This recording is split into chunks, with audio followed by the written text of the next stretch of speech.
အဲ့ဒါခေါင်းထဲဝင်လာပြီကျွန်တော်ဆရာမြတ်တန်းတင်ကိုမေးကြည့်တာဆရာတို့ကိုကျွန်းရောက်တဲ့အချိန်မှာဘေးဆိုတဲ့ကျောင်းသားခေါင်းဆောင်တယောက်ရှိတယ်20ပတ်ဝန်းကျင်ရှိလိမ့်မယ်ဟာမရှိဘူးကွာတဲ့ဘေးဆိုမရှိဘူးတဲ့ပြီးတော့မှကျွန်တော်တို့မေး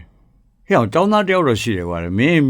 အဲ့ကိုဘေးကြီးကဘယ်လိုပုံစံလဲတဲ့ဟာအသားညိုထောင်မောဟာဗလာကောင်းဟဲ့ချစ်ဆွေမလားတဲ့သူ့နာမည်ကကျွန်တော်ပြောဟာဟုတ်တယ်ဆရာသူ့အိမ်နာမည်က